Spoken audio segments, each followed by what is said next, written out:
LNG সরবরাহ ব্যাহত হওয়ায় রাজধানী জুড়ে তীব্র গ্যাস সংকট। ফিলিং স্টেশনগুলোতে ঘন্টার পর ঘন্টা অপেক্ষা করেও মিলছে না পর্যাপ্ত গ্যাস। এতে চরম ভোগান্তিতে পড়েছেন সিএনজি চালিত যানবাহনের চালকরা। সংকটের প্রভাব পড়েছে বাসাবাড়িতেও।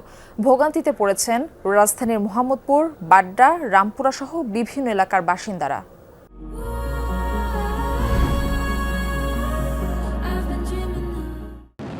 আমদানি করা এলএনজি রূপান্তর করে সরবরাহ করা হয় মহেশখালী দুটি ভাসমান টার্মিনাল থেকে। অগ্নি দুর্ঘটনায় গত মঙ্গলবার এক্সিলারেট এনার্জি টার্মিনাল থেকে গ্যাস সরবরাহ বন্ধ হয়ে যায়। প্রতিদিন সরবরাহ করা মোট গ্যাসের ৩৫ থেকে ৪০% আসে এলএনজি থেকে। ফলে ফিলিং স্টেশন থেকে শুরু করে এর প্রভাব পড়েছে রান্নার চুলায়। রাজধানীর সিএনজি স্টেশনগুলোর সামনে দিনরাত যানবাহনের দীর্ঘ অপেক্ষা। ঘন্টার পর ঘন্টা লাইনে দাঁড়িয়েও মিলছে না পর্যাপ্ত গ্যাস। এতে নষ্ট হচ্ছে কর্মঘণ্টা, কমছে উপার্জনের পথ।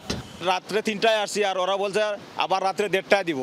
তখন আমি কিভাবে যাইবো এইটাই আমি চিন্তা করতে পারতেছি না। প্রতিদিন একটা হ্যারাসমেন্ট হচ্ছে, আয়া গ্যাস পাচ্ছি না, এখনো সিরিয়ালে দাঁড়ায় রয়েছি। আমরা রাস্তায় গাড়ি চালাইতে পারি না, বিধে আমরা ইনকামও করতে পারি না। আমাদের বাসা ভাড়া নিয়ে কষ্ট, জমা উঠাতে পারি না, নিজের বেতন হয় না, সংসার চালাইতে পারি না, বহুত কষ্ট হচ্ছে। এখন এটার সমাধান কি? যদি সরকার গ্যাসের দাম বাড়াইতেছে, দাম বাড়াইবো, বাড়ে এটা লিগেল মতন আমার ঘরে গ্যাস দিব, আমরা সুন্দরভাবে যাতে গাড়ি ঘুরি চালাইতে পারি। সিএনজি পাম্প কর্তৃপক্ষের দাবি, গ্যাস সংকটে গ্রাহকের চাহিদা মেটাতে পারছেন না তারা। প্রেসার কম থাকায় একটি সিলিন্ডার পূর্ণ করতেই পার হয়ে যাচ্ছে দীর্ঘ সময়। ১০-১২ দিনের উপরে গ্যাস আসে না, যতবা একটু আসে ওই রাত্রে একটু আসে, আইসে আবার চলে যায়। যে গাড়িতে হয়তো ৫০০ টাকার গ্যাস যাওয়ার কথা সেটাতে ২০০ টাকার গ্যাস যাচ্ছে, ২৫০ টাকার গ্যাস যাচ্ছে, সর্বোচ্চ ৩০০ টাকা। আমি ৪টা নজল এট এ টাইম একত্রে ৪টা গাড়িতে গ্যাস সরবরাহ করতে পারি, সেখানের মধ্যে অনলি পরে এখন একটা গাড়িতে গ্যাস সরবরাহ করতেছি। সংকটের আঁচ লেগেছে নগরবাসীর রান্নাঘরেও। সকাল হতেই উধাও হয়ে যায় গ্যাস, ফলে বেড়েছে বৈদ্যুতিক চুলা ও সিলিন্ডারের দাম।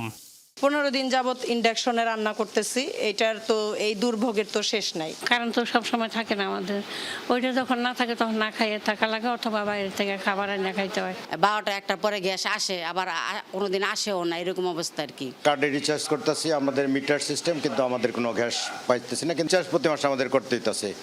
দেশে গ্যাসের দৈনিক চাহিদা ৩৮০ কোটি ঘনফুট। আগুনের ঘটনায় সরবরাহ কমে তা এখন ২১৫ কোটি ঘনফুটের নিচে। M A Aziz, Jamuna news, Dhaka.